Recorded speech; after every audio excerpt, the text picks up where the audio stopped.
27 दिन तक तो युद्ध चला। 28वें दिन आज भगवान ने नीचे पटक लिया है। जामवंत जी महाराज के ऊपर बैठ गए हैं। आज जामवंत जी महाराज कह रहे हैं प्रभु बस पहचान गया मैं, आप मेरी इच्छा को पूर्ण करने के लिए आए हैं ना। पर गोविंद मैं इस मणि को तुम्हें कैसे दूं? मैं इस मणि को तो अपनी पुत्री को दे चुका हूं, और पुत्री को जो दिया हुआ धन या कुछ भी हो उसे फिर लेना नहीं चाहिए। अगर तुम्हारा मन हो तो एक काम कर लो कि क्या आप मेरी पुत्री से विवाह क्यों ना कर लो। भगवान कह रहे हैं भैया याद से हम विवाह करें। जामवंत जी महाराज कह रहे हैं अलग अपने नाम के पीछे कलंक लगानो है तो मत करो विवाह, अलग कलंक को छुटानो है तो विवाह कर लो। भगवान ने कहा जैसी इच्छा। आज विवाह कर लियो है, हाथ दे दिया है गोविंद द्वारकाधीश के हाथ में, पाणी ग्रहण करवा दिया। पर आज भगवान रास्ते में समझाते आ रहे हैं जामवंती को समझाते आ रहे हैं, देखो आपका स्वरूप ऐसा है, कैसा है उसे अभी बताएंगे आपको। रीछ कैसो होवे अब तुम जामो, और रीछ की पुत्री कौन होवे? रीछड़ी होवे ना। तो आज भगवान कह रहे हैं देवी जी द्वारका में जैसे ही तुम जाओगी तो वहां अन्यत्र देवियां आ जाएंगी, आपको घेर करके खड़ी हो जाएंगी, पर तुम घूंघट मत उठाना।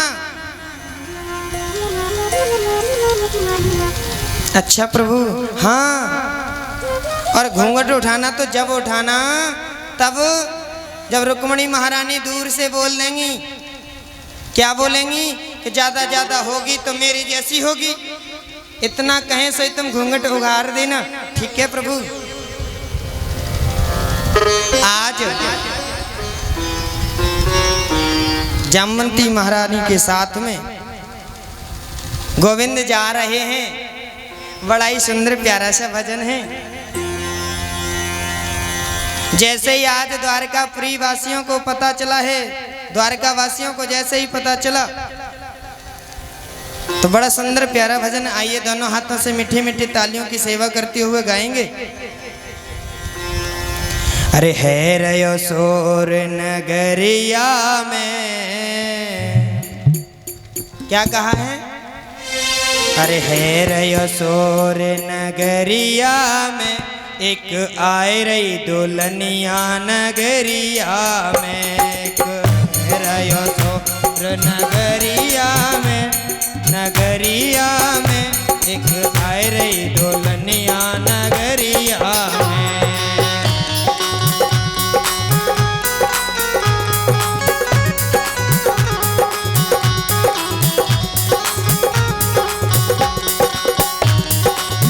दोनों हाथों को उठा करके हरी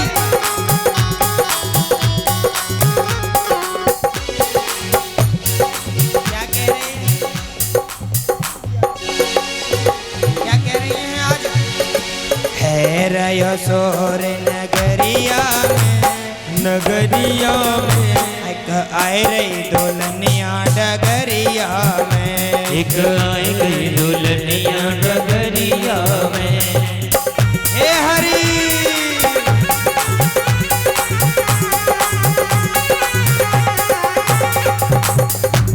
ऐसे ही विवाह होगा।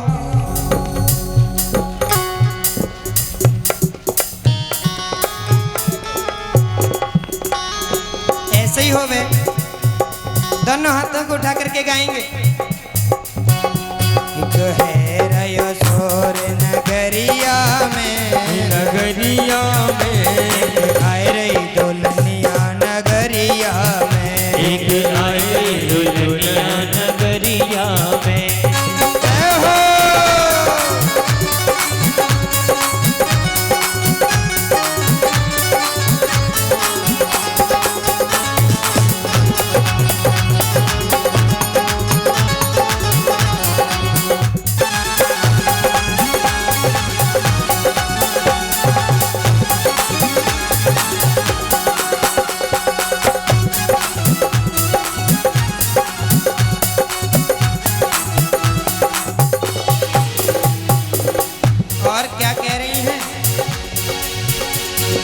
आए रे दुल्हनिया नगरिया में जाके लटके पूछ गंगरिया में।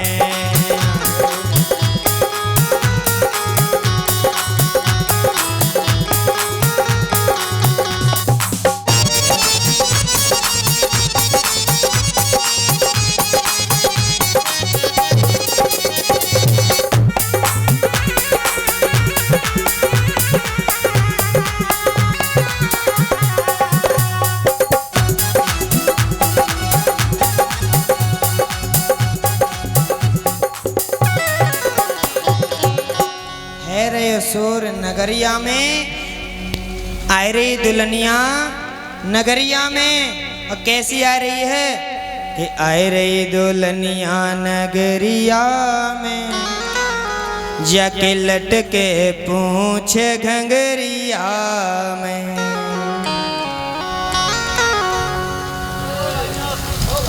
जैसे ही आज द्वारका में आई वृद्ध माताएं आई, शोर मच गया है कि आज गोविंद बहू को ले आए। आकर के कहा है बहू अपना मोड़ो तो दिखाई दे। जामवंती महारानी ने मना कर दिया, सिर हिला रही हैं ऐसे। जाकर के शिकायत की है आज रुक्मणी मैया से, गोविंद बहू लाए हैं पर मोड़ो ना दिखाई रही बहू। तो आज रुक्मणी महारानी कह रही है ज्यादा से ज्यादा सुंदर होगी तो मेरे से होगी, मेरे से ज्यादा सुंदर तो होगी ना। जैसे ही ये कहा है तो आज जामवती ने अपना घूंघट उखाड़ दिया है। स्वयं जैसा रुक्मणी महारानी का दिव्य सुंदर मुख है वैसा ही आज जामवंती का हो गया है। प्रेम से बोलो। भगवान के कितने विवाह हो गए, कितने हो गए बताओ ना आप लोग, क्या कह रहे हो?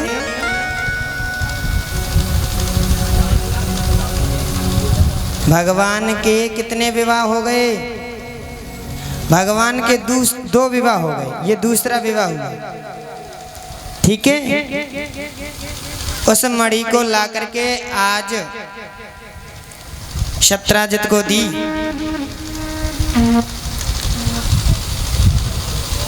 तो भैया फिर हवा फैल गई आज द्वारका में। अरे हमने कहा था ना कि द्वारका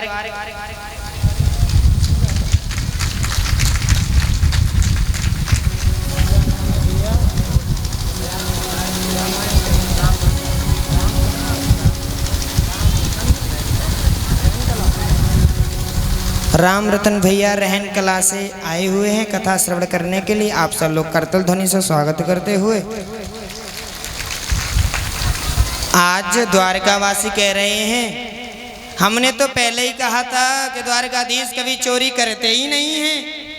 अब तो सत्राजित लज्जित हो रहा है और आज स्वयं मणि लेकर के आ गया। गोविंद प्रभु आप मेरी बेटी से विवाह कर लो ना। सत्राजित की पुत्री सत्यभामा, मेरी पुत्री के साथ में आप विवाह कर लो। भगवान कहते हैं क्यों? क्योंकि मैं दहेज में आपको यह मणि दे दूंगा। भगवान ने कहा जैसी तेरी इच्छा। और जैसे ही आज सत्यभामा के साथ में विवाह हो गया, भगवान ने कहा देखो तुमने आज हमें झूठे के लिए कलंक लगाने के लिए प्रयास किया था, तो इसलिए हम तुम्हें सजा देते हैं। हम इस मणि को नहीं लेंगे, तुम अपने पास ही रखो और जो नित्य प्रति यह 8 बार सोना देती है उसे हमारे महल में पहुंचा दिया करना। इस प्रकार से आज भगवान का सत्यभामा के साथ में विवाह हुआ। प्रेम से बोलो।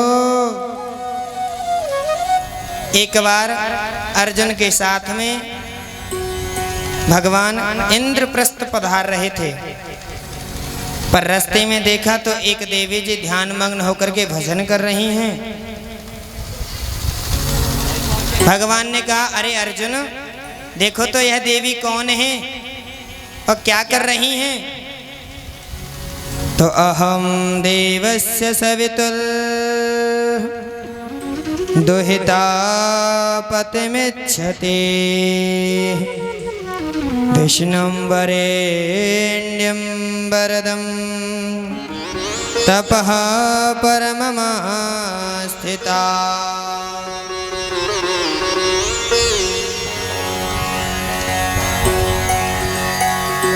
अहम देवस्य सवितुर दुहिता पतिमिच्छति।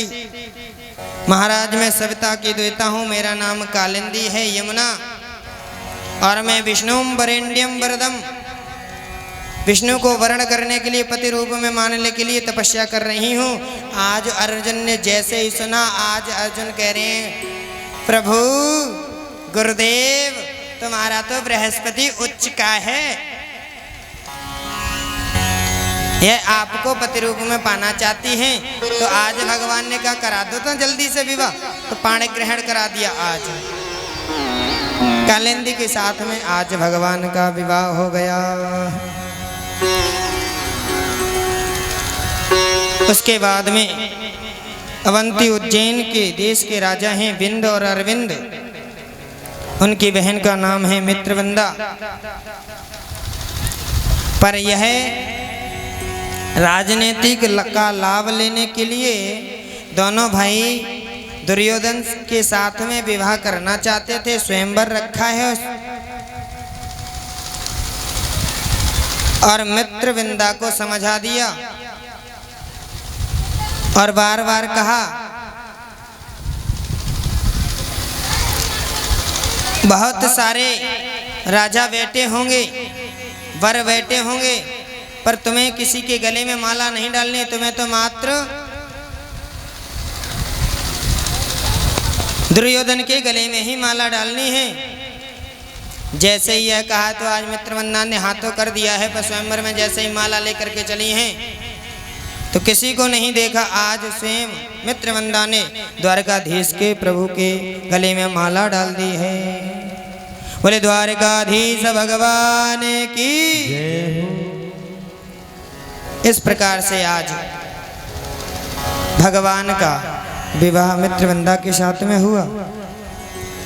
एक महाराज हैं कौशल नरेश के नग्नजित, जिनकी बेटी का नाम है नागनजित सत्या देवी। इन्होंने प्रतिज्ञा की थी कि मेरे पास 7 बलिष्ठ बैल हैं, इनको कोई एक रूप में ही 7 बैलों को नाथ देगा, उसके साथ में अपनी बेटी का विवाह कर दूंगा। जैसे यह कहा तो आज भगवान ने 7 स्वरूप धारण करके 7 बैलों को एक साथ नाथ दिया और नग्नजित की पुत्री सत्या देवी के साथ में आज भगवान का विवाह हुआ। बोले द्वारकाधीश भगवान की जय हो।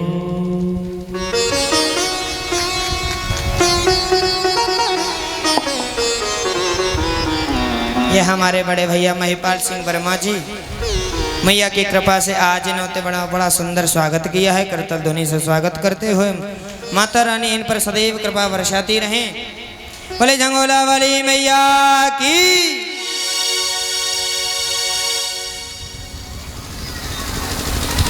उसके बाद में वसुदेव की एक छोटी बहन है श्रुतकीर्ति, और यह भगवान की बुआ जी लगती हैं, बड़ा प्रेम करती हैं बुआ जी भगवान से। उसी स्नेह को प्रगाढ़ को संबंध बनाने के लिए, घनिष्ठ मित्रता बनाने के लिए आज श्रुतकीर्ति बुआ जी ने अपनी बेटी भद्रा का विवाह कर दिया परमपिता परमात्मा के साथ में। कितने विवाह हो गए भगवान के, आप लोग सुन रहे हो? कितने हो गए?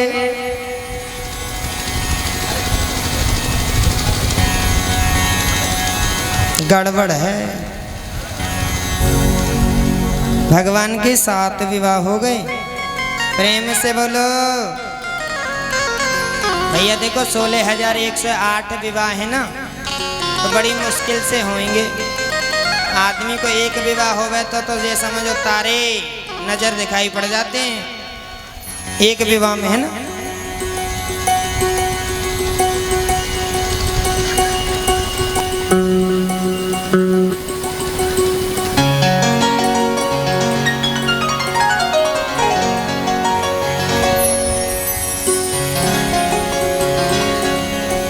बोले द्वारकाधीश भगवान की। एक बार भगवान ने ऊपर चक्र में घूमते ही मछली का नीचे प्रतिबंध देख करके उस मछली का लक्ष्य भेदन किया। लक्ष्य भेदन करने से मध्य देश के राजा की कन्या लक्ष्मण के साथ में आज भगवान का 8वां विवाह हुआ। प्रेम से बोलो। भगवान के 8 विवाह हो गए और ये भगवान की 8 पटरानी हैं। ठीक है।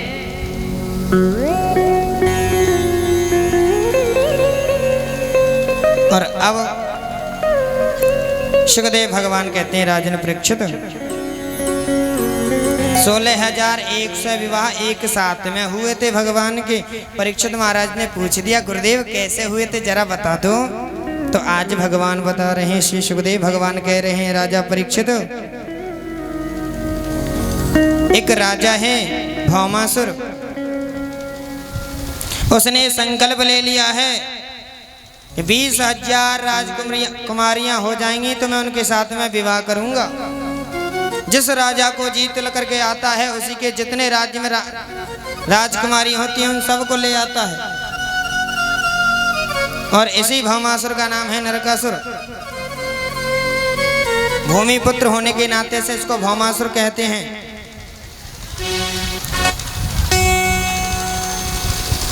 तो आज भगवान जैसे ही पधारे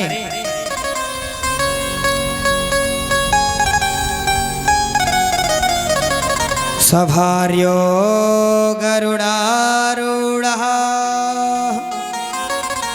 प्राग्ज्योतिषपुरं ययो। सत्यभामा को लेकर के आज इसकी प्राग ज्योतिषपुर नगर में पहुंच गए भगवान। अब देखो यहाँ पर एक श्लोक कह रहा है सत्यभामा यामः। भगवान सत्यभामा को साथ में लेकर के गए। क्या भगवान अकेले नहीं मार सकते थे उसको? मार सकते थे। भूमि का पुत्र है ना, तो इसीलिए बिना माँ की आज्ञा से यह मर नहीं सकता था। और जो सत्यभामा है वह भूमि का स्वरूप है। प्रेम से बोलो। तो जैसे ही भौमासुर ने आज बाण चलाया तो भगवान साइड से हो गए थोड़े। आज सत्यभामा के किनारे से निकल गया है। सत्यभामा ने कह दिया प्रभु छोड़ना मत इस दुष्ट को। भगवान कह रहे थे यही तो कहलवाना चाहते थे।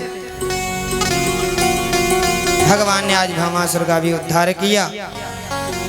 16,100 रानियों को राजकुमारियों को कैद से मुक्त किया। आज हाथ जोड़ करके कहने लगी सरकार आपने इस बंदी गृह की 4 दीवारों से तो हमें मुक्त कर दिया, पर अब हम कहाँ जाएं?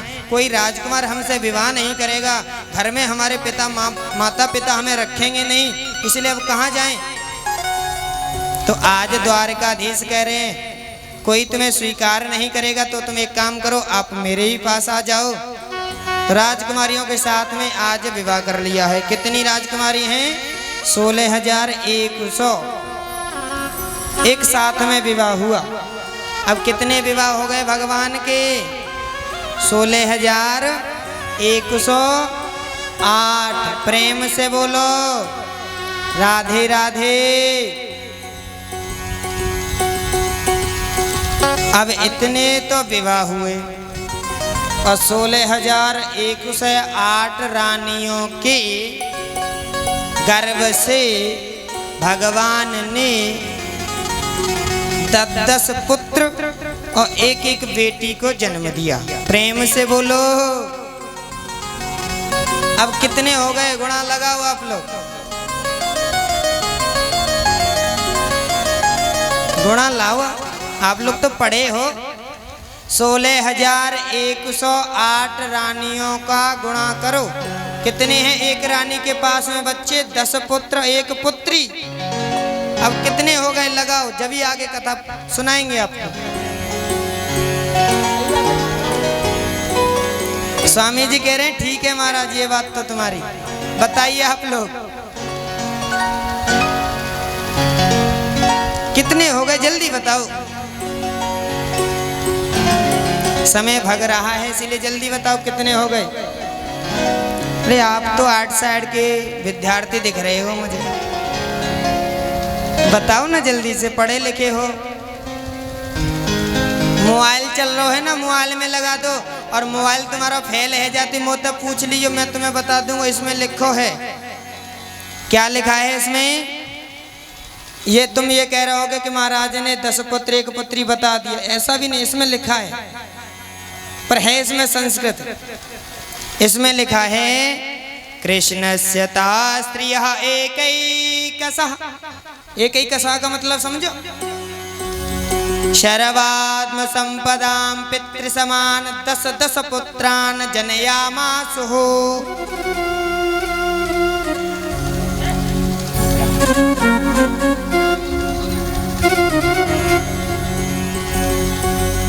अब कितने हो गए जल्दी बताओ आप सब लोग। नहीं समझ में आ रहा तो मैं आपको बता दूं। 61तमे सौरे पुत्र पौत्रादि संतति। प्रेम से बोलो, आगे समझ में आप लोगों की। ये तो संस्कृत में था ना। 61तमे सौरे पुत्र पौत्रादि संतति, मतलब 1 लाख। बोलना मत और बाद में कहना मत, बताया नहीं महाराज जी ने।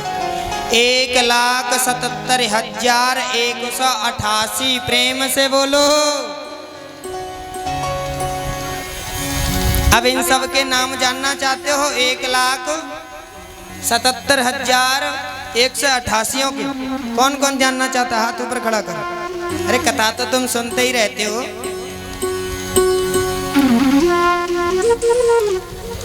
तो आज बता रहे हैं श्री सुखदेव भगवान। पहले बताए हैं रुक्मिणी महारानी के कि चारुदेश्रा सुदेश्रश्च चारुदेहश्च वीर्यवान् सुचारुश्चारुगुप्तश्च भद्रचारुस्तथा परः चारुचन्द्रो विचारुश्च चारुश्च दशमो हरे प्रद्युम्न प्रमुखा जाता रुक्मिण्यां नाम मापितो। आया समझ में आप लोगों के? चारुदेशनः सुदेशनः चारुदेह सुचारु चारु गुप्त भद्रचारु चारुचन्द्रः विचारु चारु एते 10 पितः समा रुक्मिण्यः जातः। यह रुक्मिणी माता के गर्भ से हुए। प्रेम से बोलो। अब दूसरी पटरानियों के हो रहे हैं।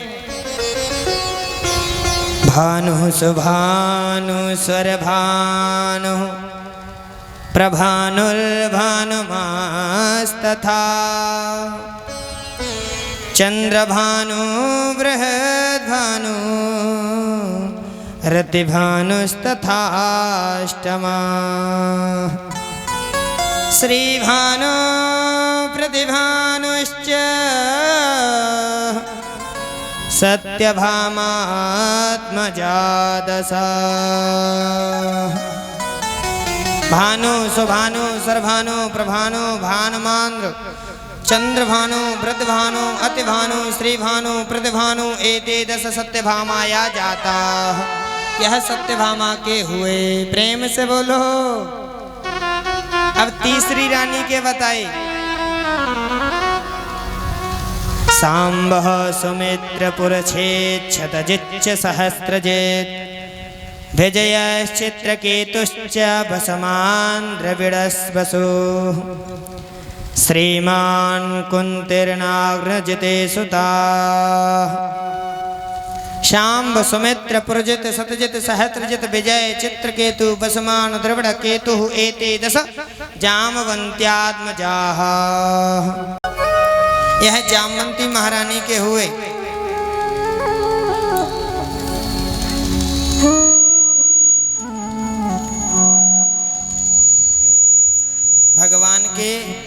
सभी पुत्रों का तो नाम नहीं बता सकते क्योंकि समय का अभाव है। जैसे ही भगवान के विवाह हुए हैं वैसे ही उनके आज भगवान के पुत्र प्रद्युम्न पौत्र अनिरुद्ध का विवाह हुआ।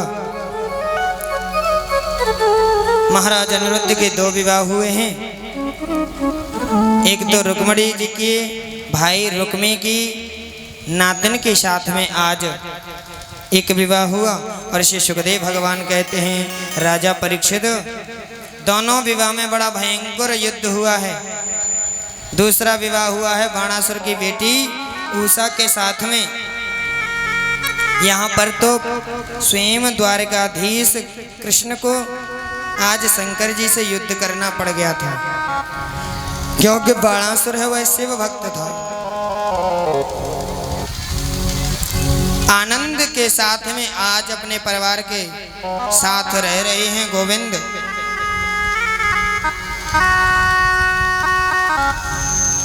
पर एक दिन भगवान ने सोचा बहुत दिन हो गए, चलो क्यों ना पिकनिक मनाने चले जाएं आज ग्वाल वालों के अपने साथ में।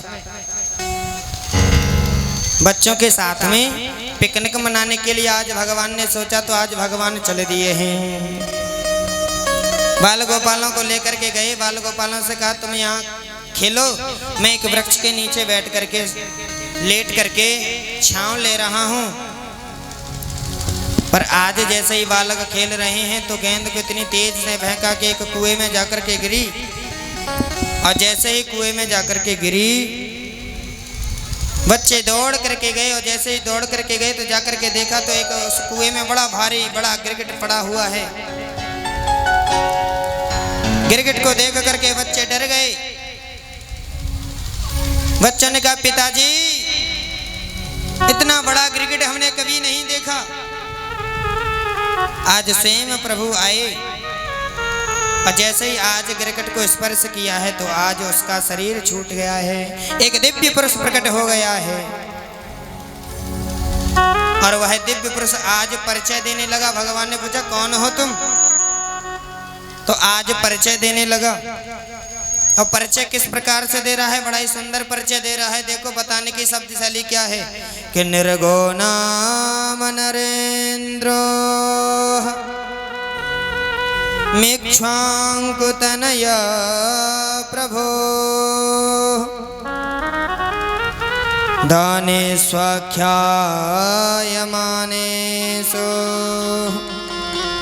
यति ते कर्णमस्पृशम्। क्या कह रहा है, नृगो नाम नरेंद्रो इक्ष्वांकुतनया प्रभो। प्रभो मेरा नाम नृग है, इक्ष्वांकु का पुत्र सूर्यवंशी नृग हूं मैं, और आप मुझे नहीं जानती। ऐसा कोई नहीं है जो मुझे नहीं जानते हो। भगवान ने कहा अच्छा ऐसा क्या करते हो तुम कि दाने स्वाख्यायमानेषु,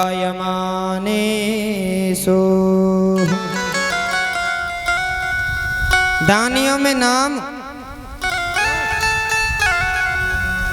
दानियों में नाम सर्वश्रेष्ठ।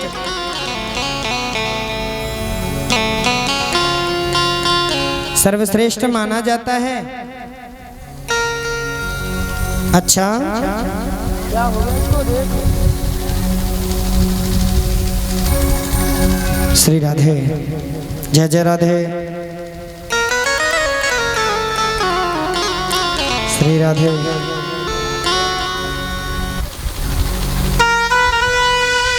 बोले द्वारकाधीश भगवान की। दानियों में सर्वश्रेष्ठ माना जाता हूं मैं, प्रथम श्रेणी का हूं। इतना ही नहीं कहा महाराज, कोई तारों को गिन ले, कोई तारों को गिन ले, पृथ्वी के अणु परमाणु को शायद कोई गिन ले, पर मैंने इतना दान किया है। और वो भी दान किसका किया है, गायों का दान इतना किया है कि कोई गिन नहीं सकता। भगवान ने सुना अच्छा, तो मुझे तो ऐसा लगता है कि बूढ़ी ठेली गैया को दान की हो करे तू। तो आज बता रहा है महाराज नृग महाराज बूढ़ी ढेली गईयों को दान नहीं करता मैं।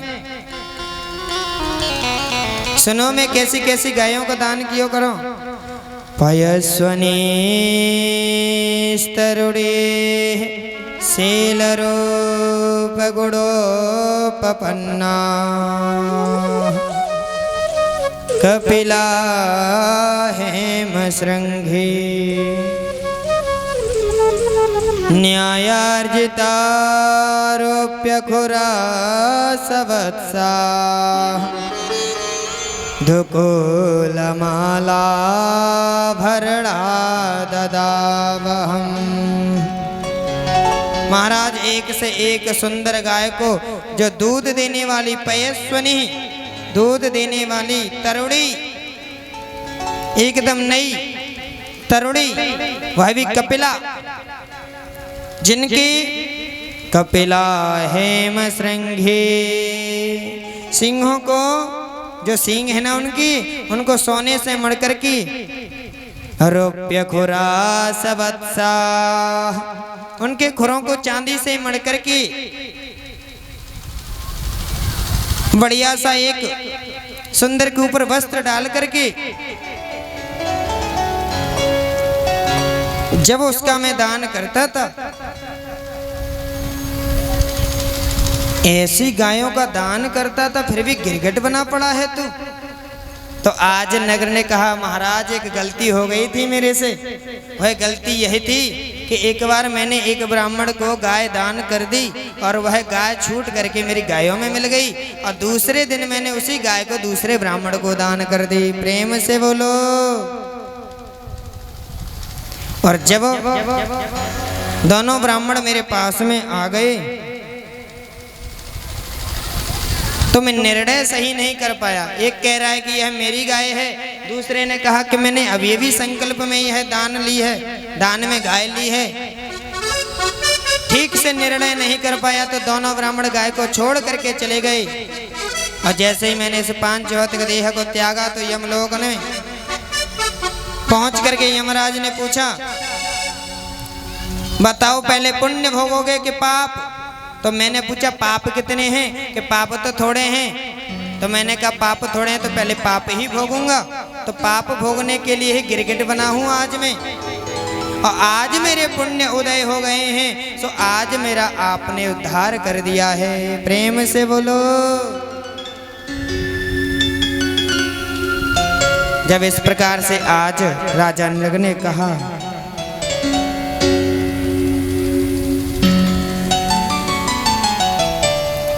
तो आज स्वयं परमपिता परमात्मा कह रहे हैं भैया एक ब्राह्मण को ठीक से संकल्प में दूही गाय का निर्णय नहीं ले पाया, वह नृग तो गिरगिट बन करके पड़ा। और अगर कहीं ब्राह्मण का जो धन है उसे तुमने खा लिया तो क्या होगा पता है आप लोगों को? भगवान कहते हैं और ये आप भी जानते हो,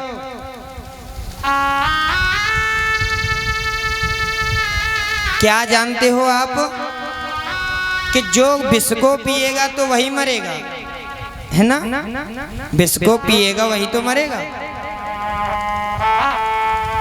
अग्नि को जो जान करके छुएगा या अनजाने में छुएगा तो उसका कर्म है जलाना, तो वो जलाएगी। तो आज परमपिता परमात्मा स्वयं कह रहे हैं आग की ज्वालाओं में कोई कूद जाए तो मैं उसे बचा लूंगा, विष को जो पी जाए भक्त तो मैं उसे बचा लूंगा। पर ना हम हालाहलम मन्ये विषम यस्य प्रतिक्रिया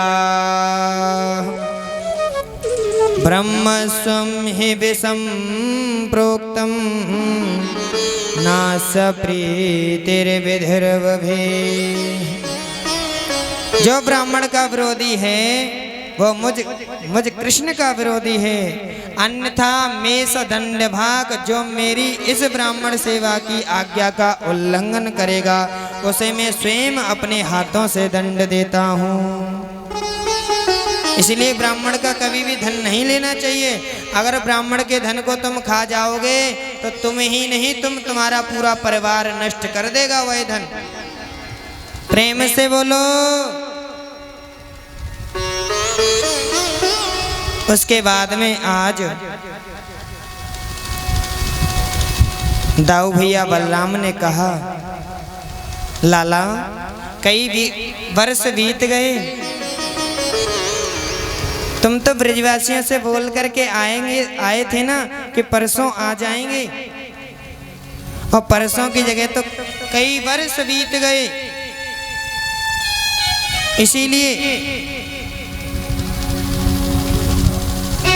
क्यों ना अब व्रज में चलें, वृंदावन।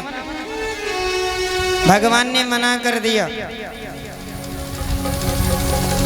परसों की कह गए श्याम, परसों की कह के गए थे श्याम, पर आज परसों नहीं आई है तो कई वर्ष बीत गए। आज बलराम भैया ब्रज में आए।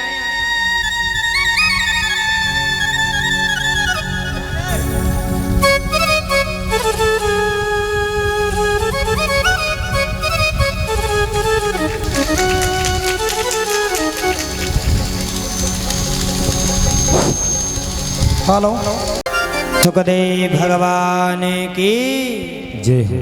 आज आप लोग बुलाना चाहते हो गोविंद को? कौन कौन बुलाना चाहता है गोविंद को? हाथ ऊपर खड़ा करो। भैया लोग नहीं बुलाना चाहते, हाथ ऊपर खड़ा कर लो। आज के बाद कसम आप लोगों की कि मैं कल से परेशान नहीं करूंगा। बुलाना चाहते हो ना? उठाओ हाथ अपने, दोनों हाथों को उठाना है। और देखो भैया, बार बार कहने की आवश्यकता नहीं पड़े, मैंने पहले ही बोल दिया। मैं आपको आज के बाद परेशान करने के लिए वृंदावन से यहाँ थोड़ा ही आया हूँ। कभी आया करूँगा तो मैया रानी को दर्शन करने को तो अब आया ही करूँगा, चक्कर लगाई दिया करूँगा माता रानी को। तो आज आप लोग बुलाना चाहते हो तो ऐसे थोड़े ही आते हैं, गोल गोल घूमना भी पड़े। मैया आके गोविंद को बुलाना है तो गोल गोल घूमना भी पड़े। और मैया के दरबार में आप सब लोग बैठे हुए, इसलिए दोनों हाथों को उठा करके बोलेंगे, ओ कब आएगा मेरा सांवरिया, कब आएगा मेरा सांवरिया, कब आएगा मेरा सांवरिया, कब आएगा मेरा सांवरिया, कब आएगा मेरा सांवरिया, ओ कब आएगा मेरा सांवरिया। जाने कब आएगा मुझे अपना बनाएगा, जाने कब आएगा मुझे अपना बनाएगा, जाने कब आएगा मुझे अपना बनाएगा। मेरे आंसू पहुँच कर मुझे गले लगाएगा, ओ मेरे आंसू पहुँच कर मुझे गले लगाएगा, हो मेरे आंसू पहुँच कर मुझे गले लगाएगा, ओ मेरे आंसू पहुँच कर मुझे गले लगाएगा।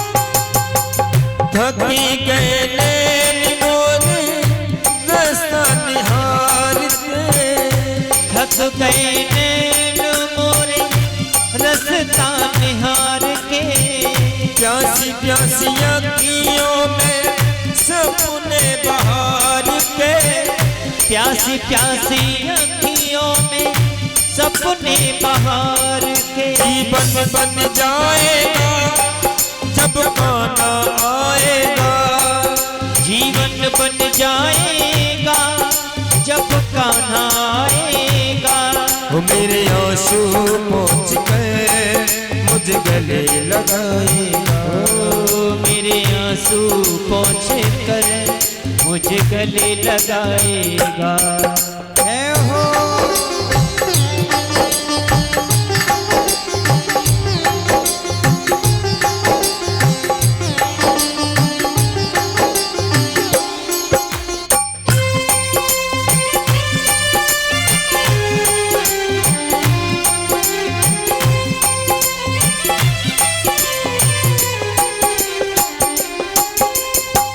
तुम्ही से उम्मीद मुझे तेरा ही सहारा है।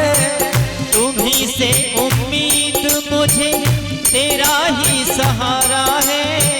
निर्मल गरीब हूँ मैं, कोई न हमारा है।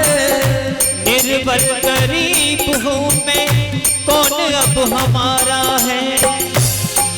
कब तक बहलाएगा, कब तक तरसाएगा। अब तक बहलाएगा, कब तक तरसाएगा। ओ मेरे आंसू पहुँच कर मुझे गले लगाएगा। ओ मेरे आंसू पोंछ कर मुझे गले लगाएगा। जो मैं ऐसा जानती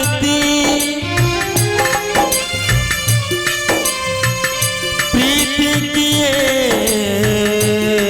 दुखी हो,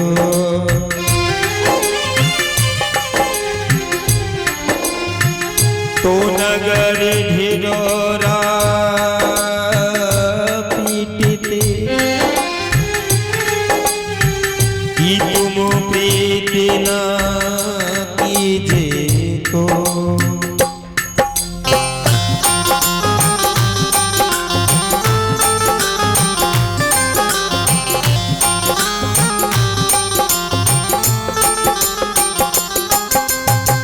बनो न कठोर, थोड़ी दया से भी काम लो।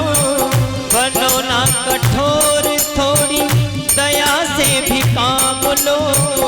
आकर कन्हैया मेरे दामन को थाम लो। आकर कन्हैया मेरे दामन को थाम लो। संजू गुण गाएगा, सेवक बन जाएगा। संजू गुण गाएगा, सेवक बन जाएगा। मेरे आंसू पोंछ कर मुझे गले लगाएगा। ओ मेरे आंसू पोंछ कर मुझे गले लगाएगा।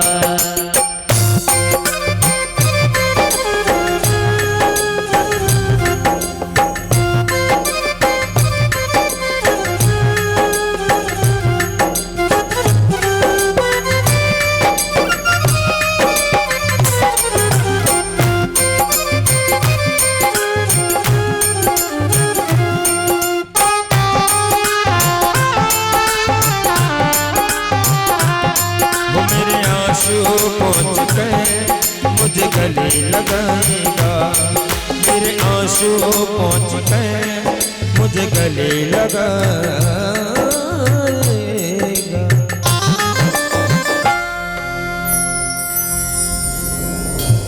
बोले द्वारिकाधीश की।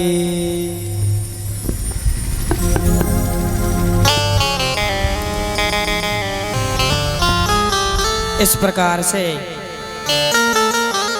आज बलराम भैया जैसे ही गए हैं वृंदावन, ग्वाल वालों से कहा भीषण गर्मी पड़ रही है, चलो यमुना जी में स्नान करने के लिए चलते हैं। ग्वाल वालों ने कहा दाऊ भैया यमुना जी तो बहुत दूर हैं, गर्मी पड़ रही है। तो आज बलराम भैया ने कहा दूर हैं तो पास बुला लेते हैं। हे यमुने इधर आओ। यमुना महारानी ने कहा वाह, ऐसे घर घर में यमुना महारानी स्नान कराने चली गई तो यमुना का तो हो गया काम। यमुना नहीं आई, नहीं आई तो आज हल को जमीन पर पटका। हे यमुना तुम मुझे नहीं जानती, मैं तुम्हारे खंड खंड कर दूंगा, अस्तित्व मिटा दूंगा तुम्हारा। यमुना आज कांप उठी, हाथ जोड़ करके दिव्य स्वरूप बना करके प्रकट हो गई आज। राम राम महाबाहो न जाने तब विक्रमम् यस्यैकांसेन विधृता जगते जगतपते। हे अनंत, हे महाबाहो, हे जगदीश्वर, मैं आपके बल पराक्रम को पहचान ना पाई, आप मेरे इस धृष्टता को क्षमा करें। दाऊ जी महाराज का कोप शांत हुआ। सुखदेव भगवान कहते हैं, राजा परीक्षित, जिस दिन से आज बलराम भैया वृंदावन आए हैं, वैसे ही आज उधर द्वारका के पास में जो भी राजा रह रहे थे, पता चल गया कि दाऊ जी महाराज तो वृंदावन गए हैं छुट्टी मनाने के लिए। सो ही द्वारका के ऊपर दुष्टों ने आज टेढ़ी निगाह करना प्रारंभ कर दिया है। एक पौंड्रक नाम का राजा था, प्रेम से बोलो।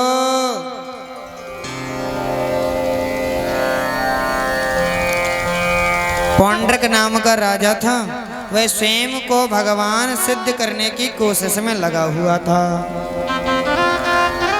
उसका एक मित्र था काशीराज, वह काशीराज उसे भड़का रहा था कि तू भगवान बन, हम तुम्हारे पुजारी बनेंगे और जो भी धन आएगा उसका आधा आधा करके बांट लेंगे। ठीक है। अब तो दिव्य स्वरूप बनवा दिया है। काशीराज ने कहा, अब तो भगवान जैसे स्वरूप बना लो तुम, भगवान का जैसे दिव्य स्वरूप है, भगवान का जैसे उड़न खटोला है ना गरुड़, वैसे ही आज तुम एक उड़न खटोला बना लो। तुम्हारे 2 हाथ तो ही हैं, भगवान के 4 हाथ हैं, तो 2 हाथ नकली लगवा लो। चारों हाथों में शंख चक्र गदा पद्म आज नकली बना लिए हैं, और ऐसा लगता है कि वह सचमुच का गरुड़ ही है क्या।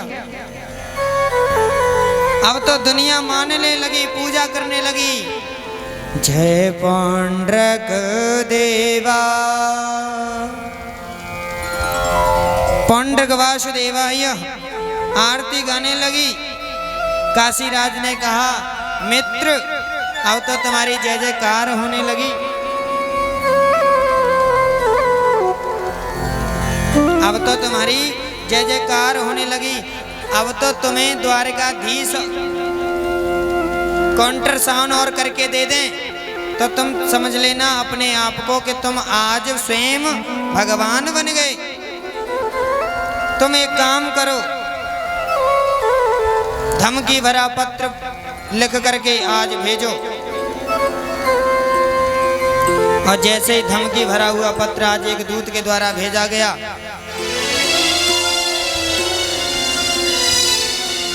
सभा में वह दूत पहुंचा। उद्धव जी ने आगे बढ़ करके वह दूत से उस पत्र को लेकर के, और जैसे ही पढ़ रहे हैं तो आज उद्धव जी बड़ी जोर से हंसे और कहने लगे, भगवान,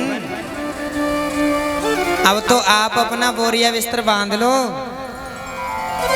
क्योंकि तुम तो नकली हो, असली भगवान तो आ गए। जैसे ही आज असली भगवान की कही है,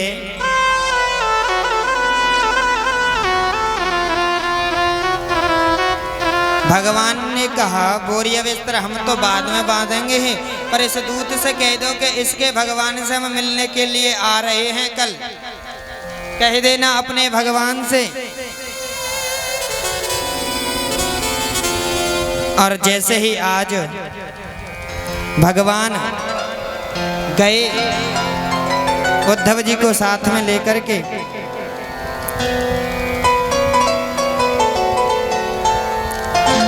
पौंड्रक ने कहा, मित्र काशीराज तूने तो मरवा दिया मुझे। तू तो कह रहा था धमकी भरा पत्र लिख करके भेज दे, भाग जाएगा बोरिया बिस्तर बांध करके द्वारकाधीश तो पर आज मिलने आ रहा है मुझसे, मैं कहाँ जाऊं क्या करूं। तो आज काशीराज कह रहा है भगवान बनोगे ना तो कुछ तो जोखिम उठानी पड़ेगी। ठीक है,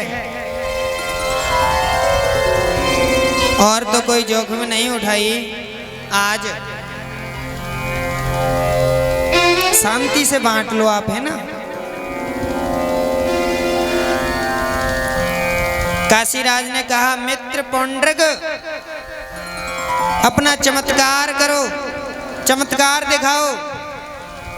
तो आज पौंड्रक ने अपने उड़न खटोले का बटन दबाया, वह उड़न खटोला उड़ने लगा है। आज दूसरा बटन दबाया तो सुदर्शन चक्र नाचने लगा है।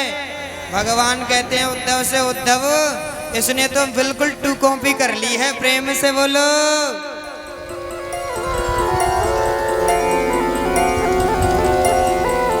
वासुदेवो वतीर्णोऽहम् एक एव न चापरा भूतानामनुकम्पार्थं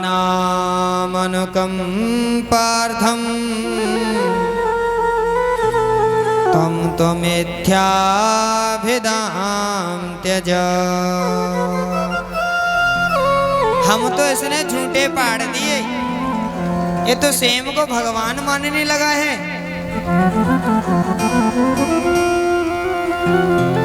इसने गजब कर दिया, मेरा दूसरा स्वरूप बना लिया है।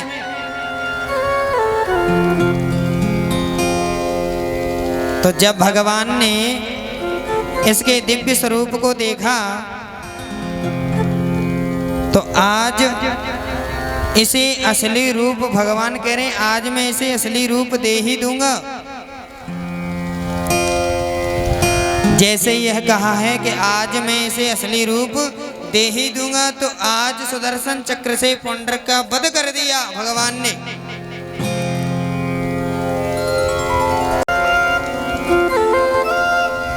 आप लोग जानते हो मुक्ति कितने प्रकार की होती है? मुक्ति कितने प्रकार की होती है? मुक्ति 4 प्रकार की होती है। प्रेम से बोलो, दोनों हाथ उठा करके बोल दिया करो राधे राधे। कौन सी होती है? वह गोस्वामी तुलसीदास बाबा ने गाया। आइए हम सब लोग भी गुनगुनाएंगे। हो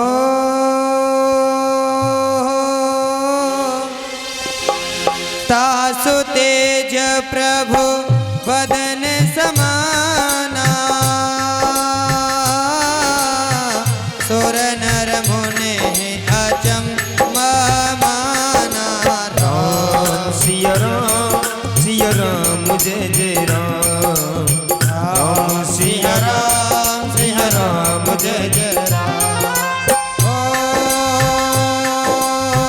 गीत देह तज हरे हरे रूपा,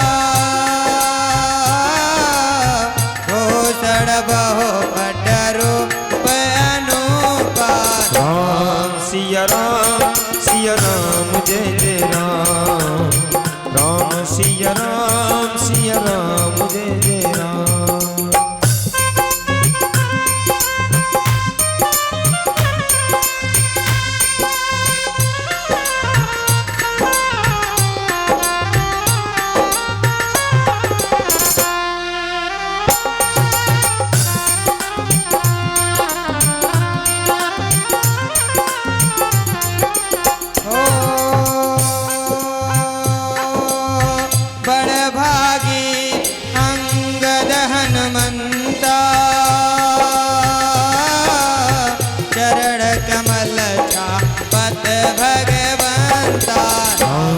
सिया राम जय जय राम, राम सिया राम जय जय राम। ओ बाल राम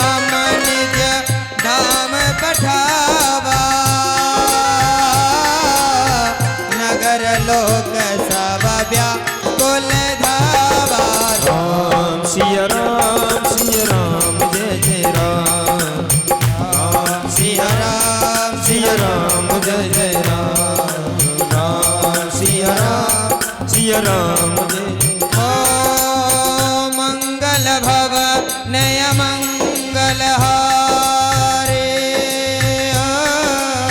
प्रभु दशरथ अजर बिहारी। राम सिया राम जय जय राम। राम सिया राम जय जय राम। 4 प्रकार की मुक्ति हैं। तासु तेज प्रभु बदन समाना सुर नर मुन अचंबा माना। यह मुक्ति कौन सी सायुज्य जो शिशुपाल और दंतवक्र को दी थी परमपिता परमात्मा ने। दूसरी मुक्ति है सारूप्य गीत देह तज धरे हरि रूपा भूषण बहुपट भूरूप अनुपा। यह मुक्ति जटायु को दी थी परमपिता परमात्मा ने। तीसरी मुक्ति है सामीप्य बड़बागी अंगद हनुमंता चरण कमल चापत भगवंता। चौथी मुक्ति है सालोक्य अपने लोक में पहुंचाने देना।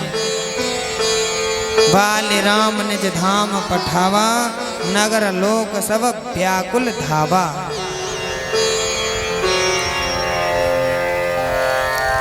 श्री सुखदेव भगवान कहते हैं राजा परीक्षित काशी राज का सिर काट करके आज काशी में फेंक दिया। काशी राज के वध का जब समाचार उसके पुत्र सुदक्षिणा को मिला तो एक कृत्या प्रकट हुई। भगवान ने सुदर्शन चक्र से उस कृत्या को भी भस्म कर दिया और सुदर्शन चक्र को आदेश दिया कि जाओ सारी काशीपुरी को विध्वंस कर दो। प्रेम से बोलो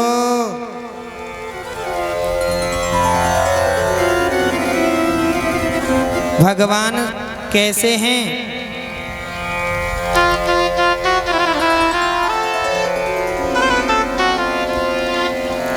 राधे राधे।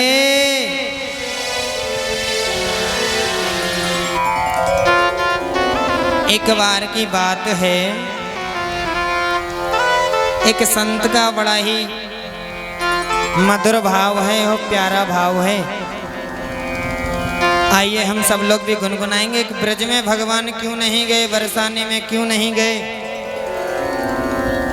बरसाने में नंदगांव में वृंदावन में क्यों नहीं गए। क्योंकि भगवान कह रहे हैं क्योंकि मेरा स्वरूप है ना वो काला है। कैसा है भगवान का स्वरूप। श्री सुखदेव भगवान राजन परीक्षित से कह रहे हैं भगवान का स्वरूप तो श्याम वर्ण है। बड़ा सुंदर प्यारा भजन है। हो मोते कारो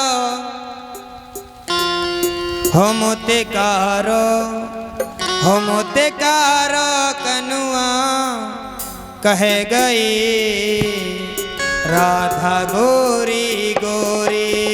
मोते कारो कनुआ कहे गई बरसाने की छोरी। मोते कारो कनुआ कह गई बरसाने की चोरी। मोते कारो कनुआ कह गई बरसाने की चोरी। मोते कारो कनुआ कह गई बरसाने की चोरी। मोते कारो कनुआ कह गई बरसाने की चोरी। बरसाने की छोरी राधा गोरी गोरी। बरसाने की छोरी राधा गोरी गोरी। मोती कारो कनुआ कह गई बरसाने की चोरी। मुझे कारो कनुआ कह गई बरसाने की चोरी।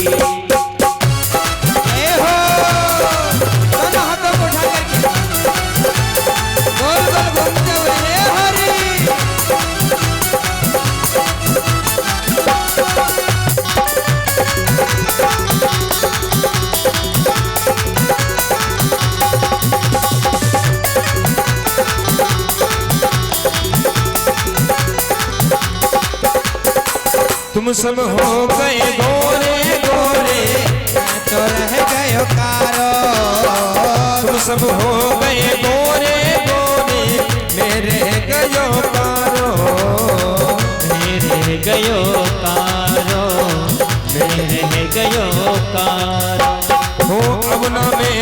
बरसाने जाऊं रंग बिरो है तारा। अब न मैं बरसाने जाऊं रंग बिरो है कारो। वो मेरा चैन चुराए ले गई बरसाने की छोरी। मुस्कारो तनुआ कह गई बरसाने की छोरी। हो बरसाने की छोरी राधा गोरी गोरी। बरसाने की छोरी राधा गोरी गोरी। वो मेरा चैन चुराए ले गई बरसाने की छोरी। मेरो चैन चुराए के ले गई बरसाने की छोरी। दोनों हाथों को उठाकर पीछे की जाने पीछे रो। हे हरि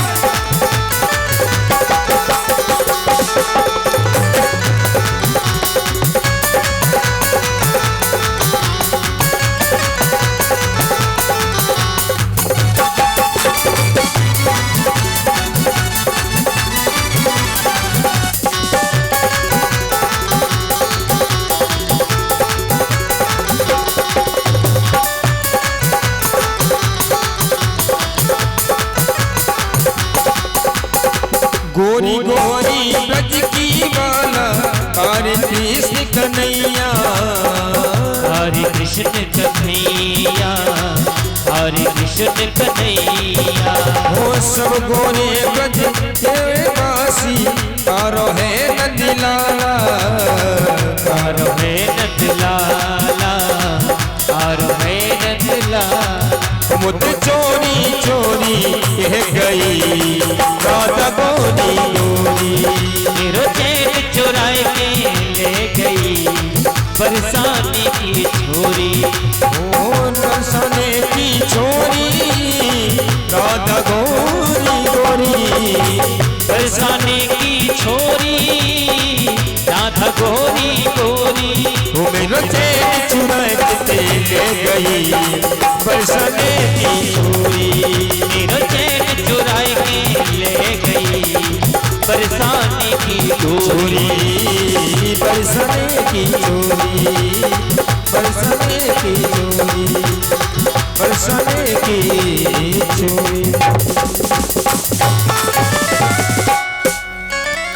बोले द्वारकाधीश भगवान की।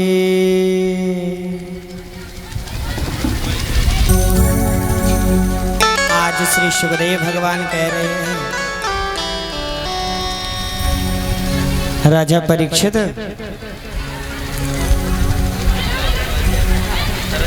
ए भैया पानी वाले भैया आप उधर ले जाओ और जिसको पानी पीना उधर जाके पियो।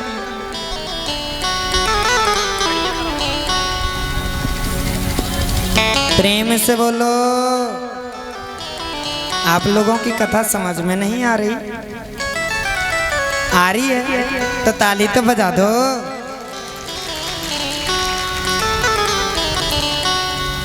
एक बार देवर्षि नारद ने सोचा मैं भी तो देखूं कि हमारे सरकार 16,108 रानियों के साथ में कैसे रहते हैं, क्योंकि आज एक व्यक्ति को एक विवाह है जाए ना तो लेने के देने पड़ जावे, और भगवान के तो 16,108 विवाह हुए हैं। तो आज एक कल्प वृक्ष का फूल लेकर के पधारे हुए हैं द्वारिका में। ये बालिकाएं ज्यादा शोर करें, इन्हें चुप कराओ, इन्हें उठा करके पीछे बैठाओ यहाँ से।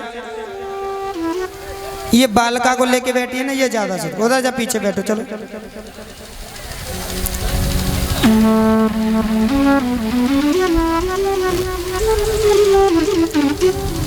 देवर्षि नारद आज कल्प वृक्ष के पुष्प को लेकर के जैसे ही आज पधारे,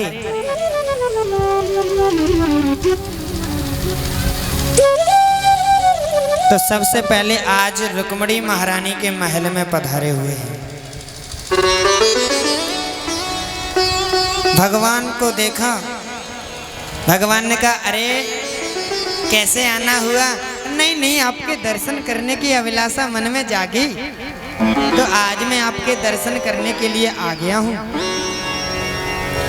इस कथा को भैयाओं के लिए विशेष कथा है। इस कथा को भैया लोग थोड़ा ध्यान से सुनना।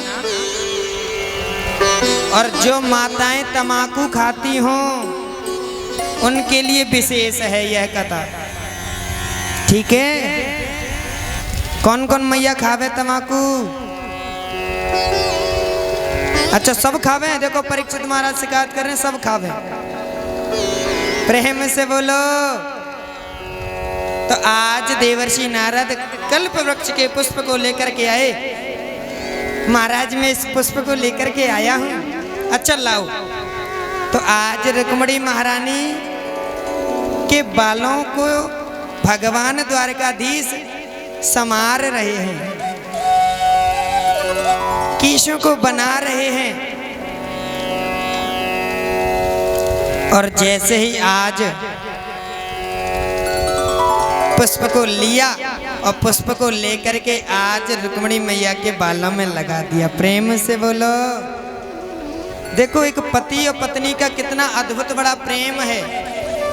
और आप लोगों के लिए विशेष है, मैयाओं के लिए कथा। आज हमारे एक भैया ने कहा थोड़ा माताओं के ऊपर बोल देना महाराज।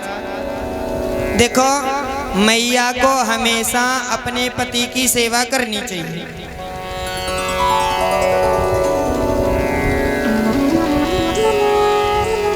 मैयाओं को हर समय हर वक्त अपने पति की सेवा करनी चाहिए।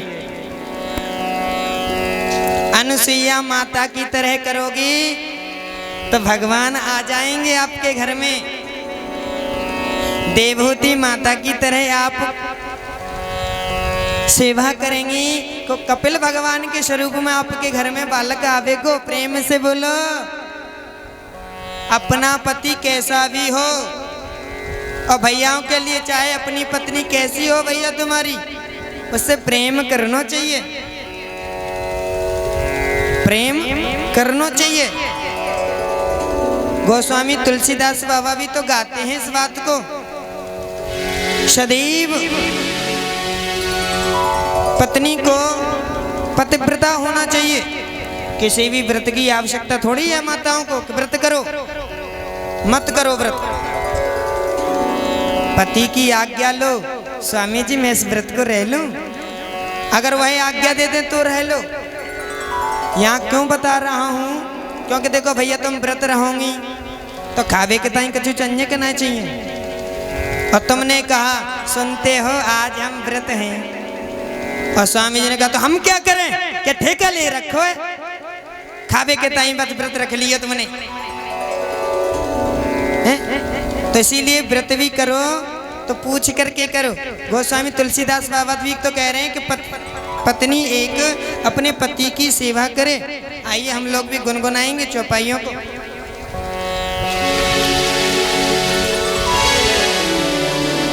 भैया के लिए एक दिव्य स्वागत तो आप कर दो। आइए हम सब लोग भी गाएंगे। गोस्वामी तुलसीदास बाबा गा रहे हैं। हो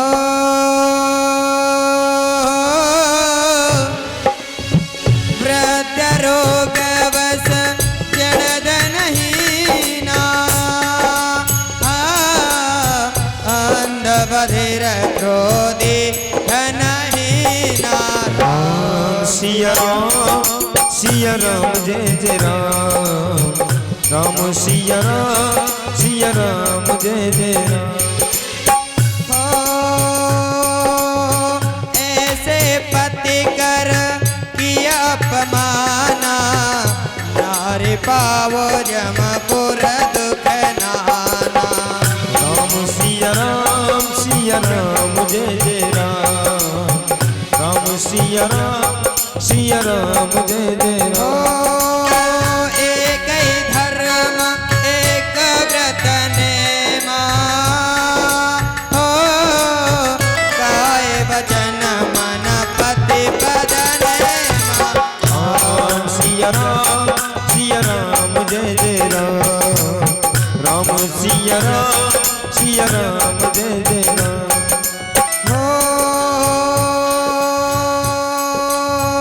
जगपति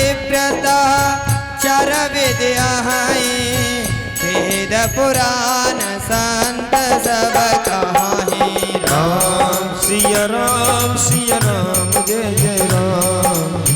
राम सिया राम जय जय राम। हो उत्तम के अस बस मन माही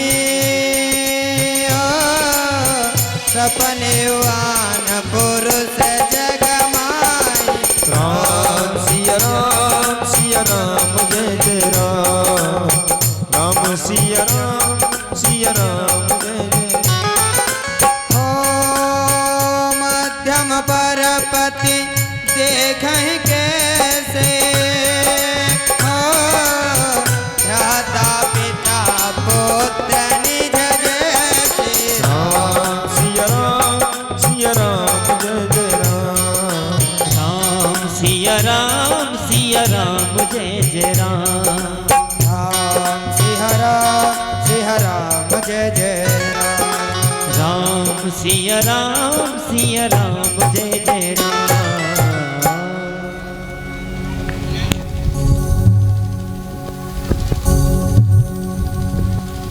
आज गोस्वामी तुलसीदास बाबा कह रहे हैं अपना पति चाहे वृद्ध बूढ़ा हो, रोगवश रोगी हो, जड़ हो, धनहीना धन से विहीन हीन हो,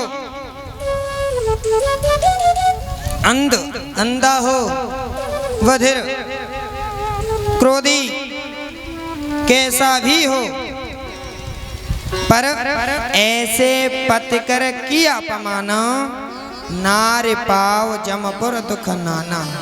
अगर अपमान करती है नारी स्त्री तो वह जमपुर जाती है, अन्यत्र योगना भोगने को मिलती हैं। वो स्वामी तुलसीदास बाबा कहते हैं एक ही धर्म एक व्रत नेमा, एक ही धर्म है एक ही व्रत है। बस पति की सेवा ही करनी चाहिए और उत्तम स्त्री उत्तम के अस बस मन माही। उत्तम स्त्री तो वही है जो पराये पुरुष का दर्शन ही ना करे।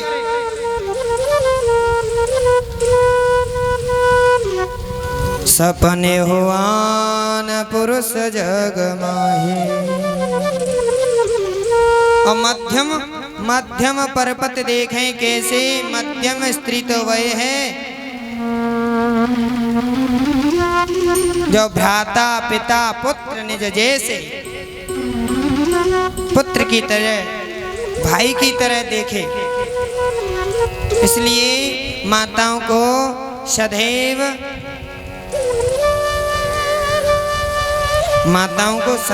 अपने पति की सेवा करनी चाहिए।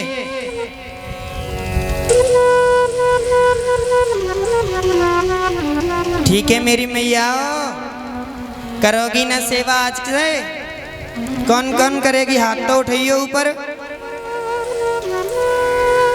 अब देखो भैया, आप अनुमान लगा सको कि यही मैया बस सेवा नहीं करती, वैसे तो सब करती। कथा सुनने के बाद आज से ही सेवा करना प्रारंभ करेंगी। प्रेम से बोलो।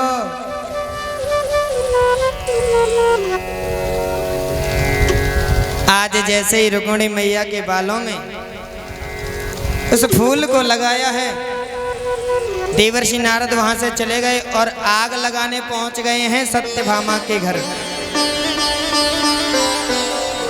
जैसे ही सत्यभामा के घर पर पहुंचे आज नारद जी, और सत्यभामा ने कहा गुरुजी प्रणाम।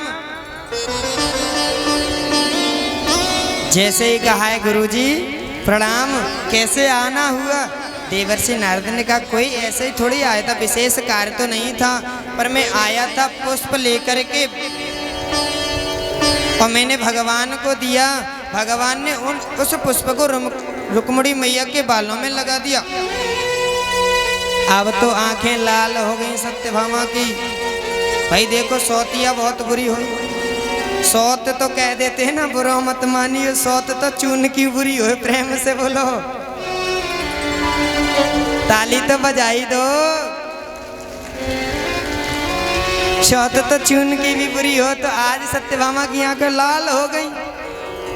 काले काले कपड़े पहन करके कोप भवन में जा करके बैठ गई। आने दो, आज मैं देखती हूँ। पहले देखो मेरी मैया, आपको एक बात बताऊं। पहले घर में एक कमरा स्पेशल होता था और उस कमरे के बाहर लिखा हो रहता था कि कोप भवन, क्योंकि पहले एक एक राजा कई कई रानियों से विवाह करते थे ना। तो जब विवाह करते थे तो उन्हें पता नहीं चलता था कि कौन सी रानी आज खुश है, कौन सी रूठ गई है। तो कोप भवन में जाकर के वही बैठती थी जो नाराज या गुस्सा होती थी।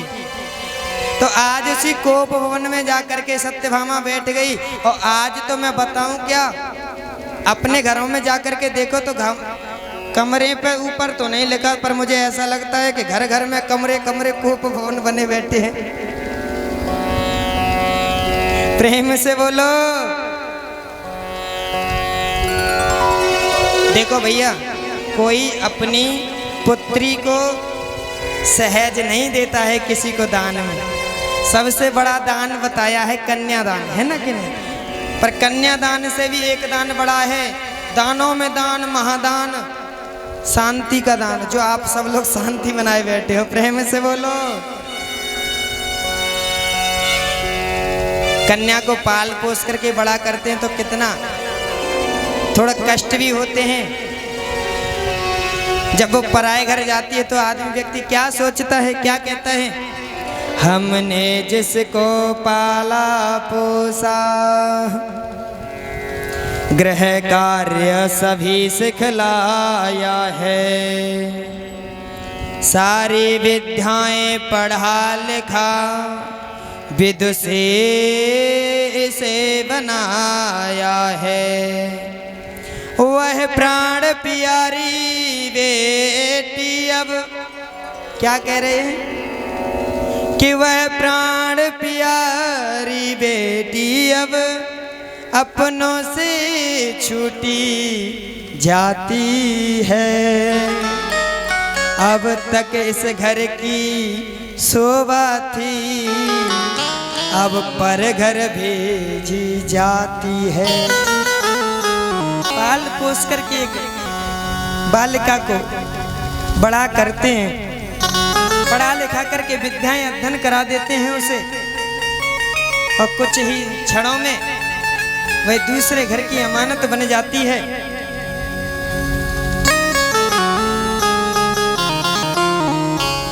याद करो उन बेटियों को, मैंने आपको बताया था